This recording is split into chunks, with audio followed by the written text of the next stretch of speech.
Welcome. We're happy to have you join us today as we explore proficiency skills. Today, our SRG Leadership Coalition will be facilitating an introduction to proficiency skills. We'd like you to learn about what a proficiency skill is and how it can support you in your instruction. Although we won't be directly addressing the nuts and bolts of getting started with SRG in this session, as a leadership coalition, we have all agreed that we wish we had known how useful proficiency skills could be when we initially started this work 6 years ago. So our goal for you is to leave with new ideas as well as resources that you can begin to explore as you work toward transitioning to a standards-based reporting system.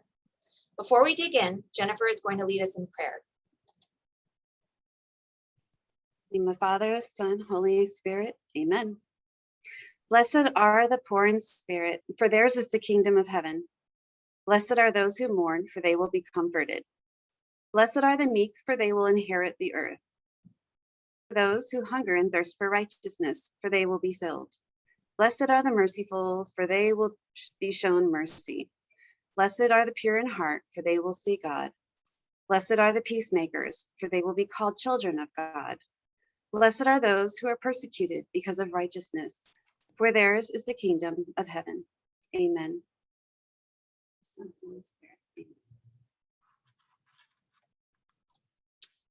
Our SRG Leadership Coalition is composed of administrators and teacher leaders from within our diocese. I'm grateful to our members who engage in ongoing professional learning and coalition meetings in order to support SRG implementation at the diocesan level.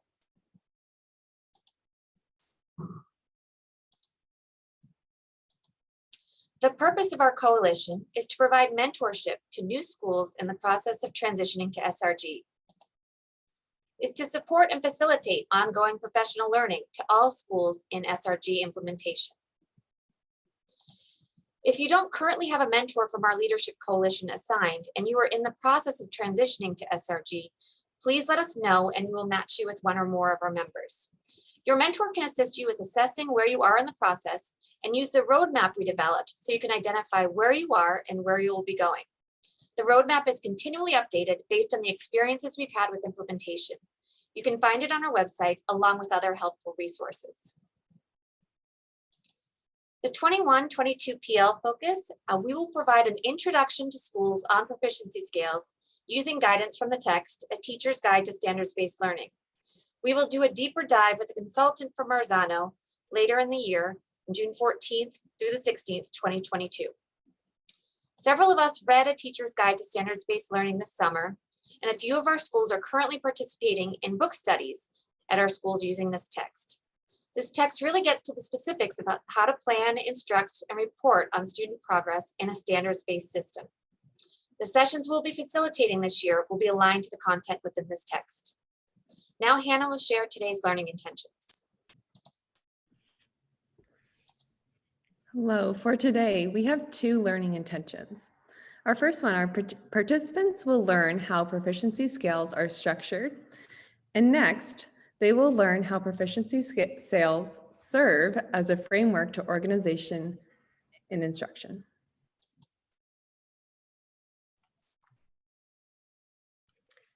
So how does this all work? Based on evidence, we know that it would take 15,465 hours to cover all the standards. That's 22 years. Therefore, we must prioritize our standards. That is what we must decide which standards carry the most leverage. Prioritized standards are those that have been identified as the most essential to a particular grade or content area, and therefore mastery for all is the goal. Supporting standards are those that have not been identified as the most essential, but are still taught at a particular grade level or content area, and they may or may not be assessed. Proficiency skills are the way prioritized standards come to life in the classroom for teachers, students, and parents. Scales allow users to see in detail the specific knowledge and skills that must be mastered at varying levels of proficiency. The scale is a clear roadmap for all. Teachers deliver instructions based on expectations and progressions that the proficiency scales define. The proficiency scale is not a unit itself, but informs our unit design. Some proficiency skills are not meant to be taught in a standalone unit. Rather, they are meant to be embedded throughout the course of other units. The proficiency skills help determine the sequence and timing of instruction through the learning period. Currently, we have proficiency skills for ELA, math, and science is partially completed. However, a teacher could develop simple versions of the proficiency scales for any subject area. We also have prioritized standards within the diocese to use, or you can build on these as a school or use them as is, just like the proficiency scales. Assessment also aligns with the scales, and students receive feedback on their performance that clearly describes where they are on the scale.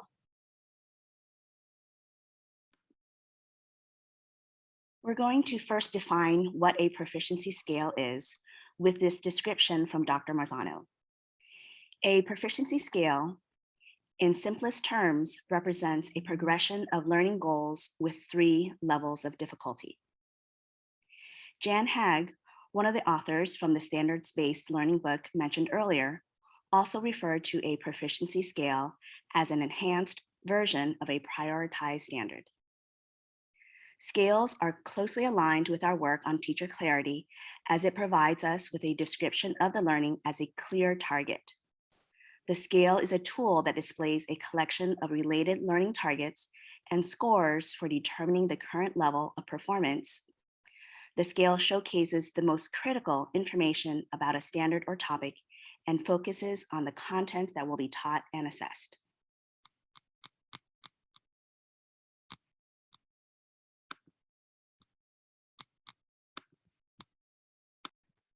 The proficiency scales in the center are the common language surrounding everything that happens in the classroom.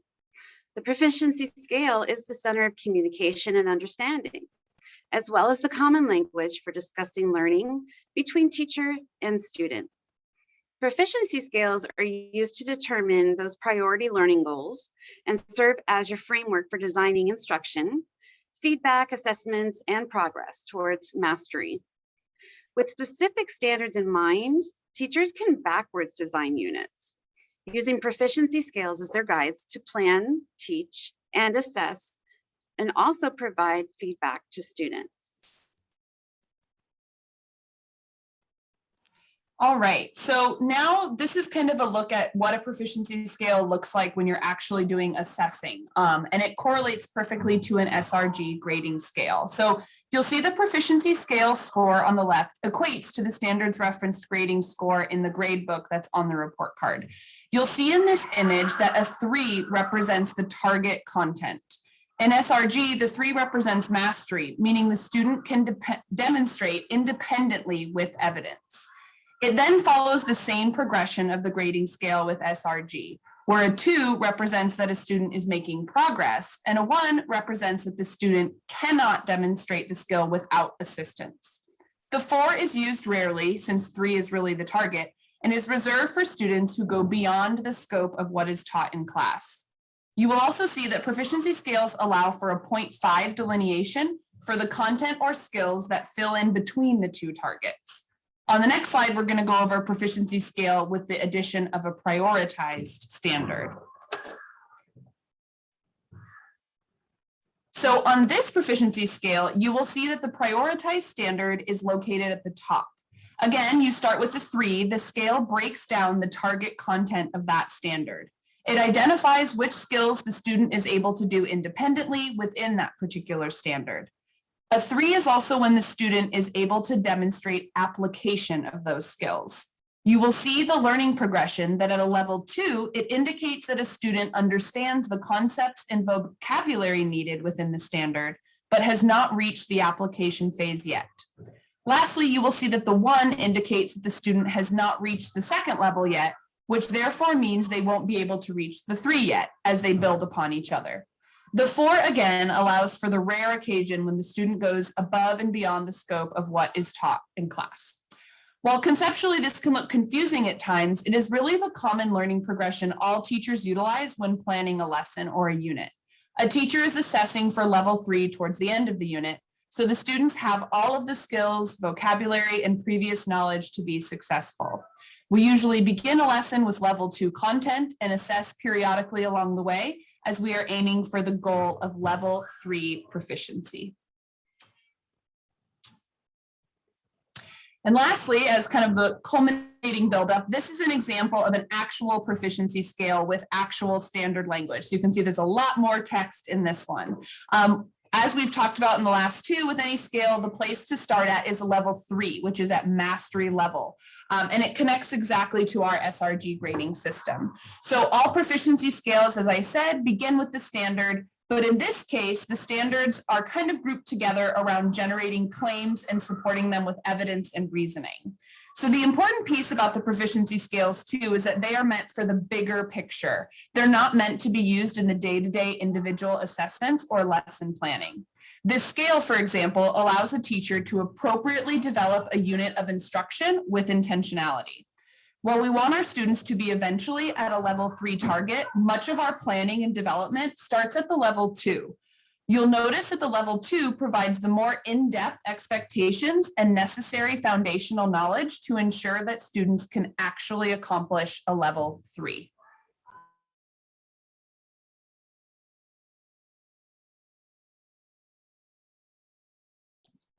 Now we're going to listen to Dr. Marzano as he shares an intro to proficiency scales.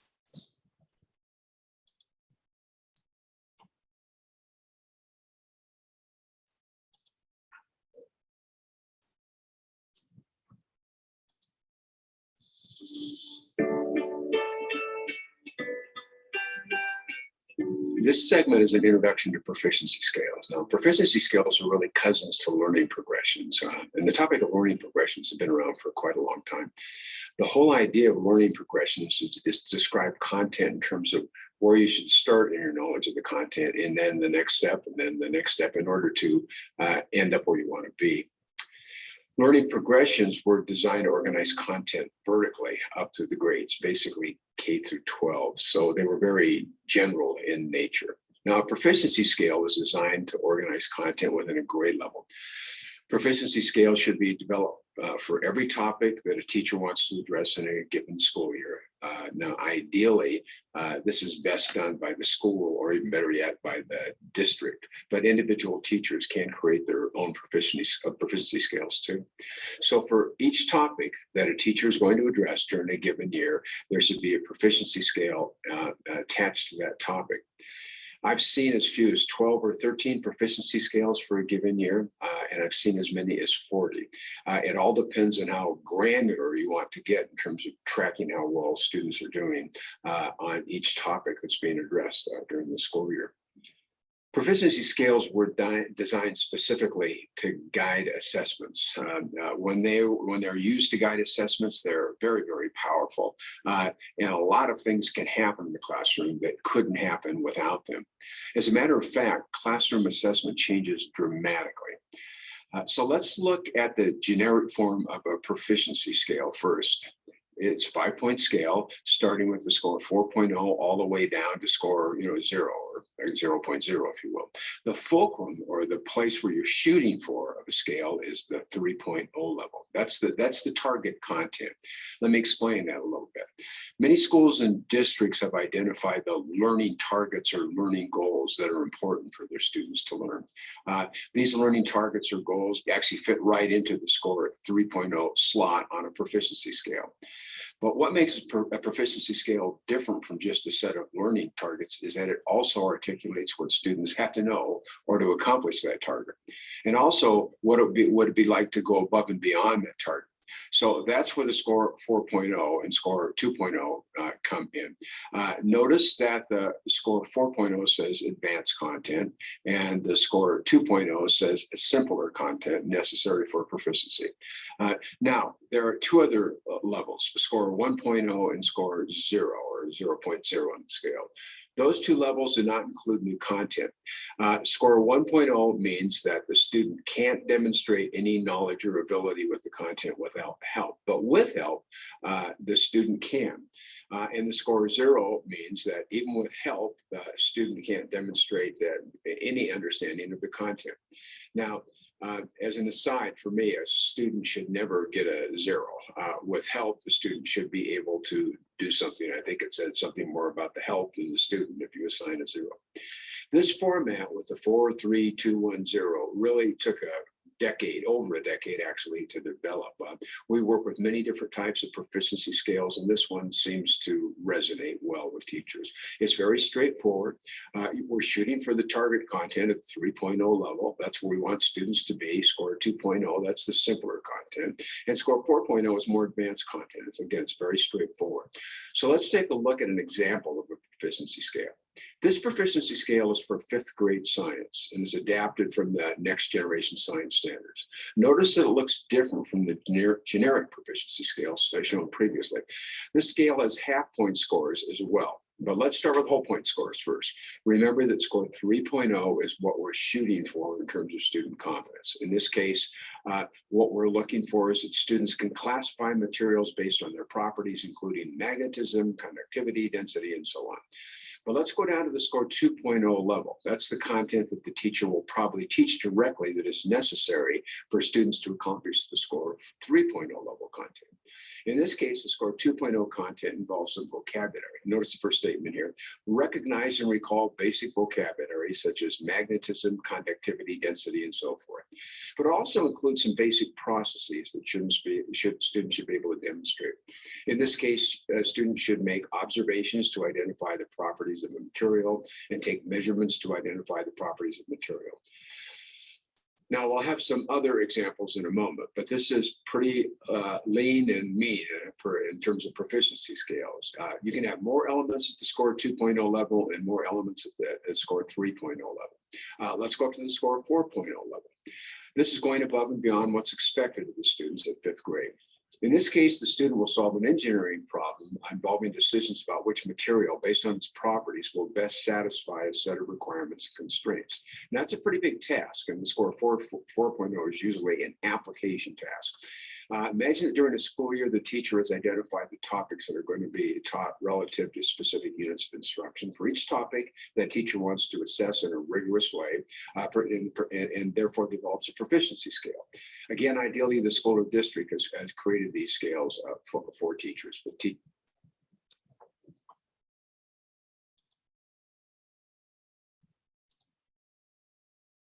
Okay, and we have purchased the ELA and math proficiency scales from Marzano, so that work has been done for us. And we've also identified the SD Catholic prioritized standards. So you'll see when you access the proficiency scales from the SD Catholic Ed Hub, at the top, you'll see the standards that are addressed, and then there will be an asterisk next to each of the prioritized standards. So that's a good indicator that, again, it's an area that you should focus on within your instructional planning. We have, let's see, again, when planning, the proficiency scales will allow you to align multiple standards appropriately to develop units and hopefully take out some of the guesswork when determining which standards will match with others. So we invite you to explore the SD Catholic Ed Hub and explore the website, the proficiency scales, and all of the guiding documents, and make sure you reach out to us if you have any questions. Finally, we do have additional resources too. You can access them via the slide deck by clicking on these links here. There's a full webinar on the proficiency scales. There's a link to the SD Catholic Ed Hub website, a book study to the Teacher's Guide to Standards-Based Grading, and then a link that shows you the standards alignments for all of the proficiency scales. So please reach out to us if you have any questions, and we look forward to seeing you at the next session in January that will address planning with proficiency scales. Thank you all.